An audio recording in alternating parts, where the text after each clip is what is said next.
नमस्कार, आप देख रहे हैं न्यूज स्टेट। मैं हूं आपके साथ सोनी। 3 अक्टूबर से शारदीय नवरात्रि शुरू होने वाले हैं।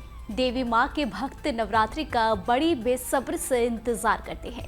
नवरात्रि के 9 दिनों तक मां दुर्गा के अलग अलग स्वरूपों की उपासना की जाती है।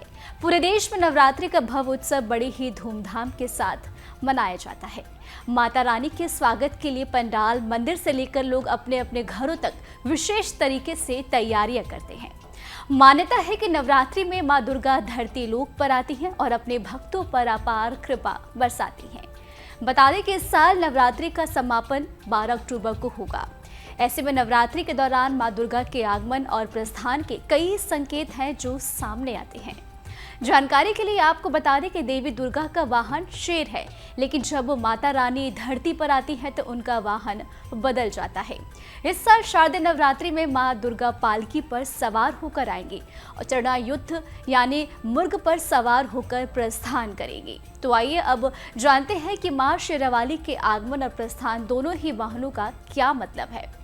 इस बार माता रानी पालकी या डोली पर सवार होकर धरती पर आएंगी। जब नवरात्रि गुरुवार या शुक्रवार से शुरू होती है तो मां दुर्गा की सवारी डोली या फिर पालकी होती है। पालकी पर माता का आना शुभ संकेत माना जाता है। पालकी पर मां दुर्गा का आना देश और दुनिया में महामारी, अप्राकृतिक घटनाओं, हिंसा, मंदी और अर्थव्यवस्था में गिरावट के बढ़ने का संकेत देता है। इस बार माता रानी का प्रस्थान मुर्ग पर होगा, जो शुभ संकेत नहीं है। जब देवी दुर्गा मुर्ग पर सवार होकर प्रस्थान करती है तो इसे अशुभ माना जाता है। इसे शोक और पीड़ा का प्रतीक माना जाता है। कहा जाता है कि इससे पूरे देश और दुनिया पर बुरा असर पड़ने वाला है। झगड़े बढ़ेंगे और आंशिक महामारी फैलेगी। इसके साथ ही राजनीतिक उथल पुथल भी देखने को मिल सकती है। आपको बता दें, मां दुर्गा का वाहन सिंह यानी शेर है, लेकिन जब माता रानी पृथ्वीलोक पर आती है तब उनका वाहन बदल जाता है। तो आइए जानते हैं कि देवी दुर्गा के वाहन का कैसे पता चलता है और उनका क्या संकेत होता है। आपको बता दें, देवी मां के आगमन का अलग अलग वाहन बताया गया है। पालकी, जब नवरात्रि का शुभ गुरुवार शुक्रवार के दिन होता है तब माता रानी की सवारी डोली या पालकी रहती है और देवी मां का पालकी पर आना शुभ संकेत नहीं माना जाता है। घोड़ा, नवरात्रि की शुरुआत शनिवार और मंगलवार की होती है तो माता रानी घोड़े पर सवार होकर आती हैं। मां दुर्गा का घोड़े पर आना शुभ नहीं माना गया है। नाव, जब नवरात्रि की शुरुआत बुधवार से होती है तो मां दुर्गा का आगमन नाव पर होता है। देवी मां का नाव पर आना बहुत ही शुभ होता है।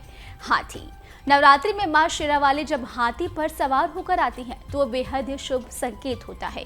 नवरात्रि का आरंभ सोमवार रविवार को होता है, तब माता रानी की सवारी हाथी होती है। उम्मीद करती हूँ कि आपको ये जानकारी जरूर पसंद आई होगी। आपको हमारा वीडियो कैसा लगा हमें कमेंट करके आप जरूर बताएं और हमारे चैनल को सब्सक्राइब करना बिल्कुल ना भूलें।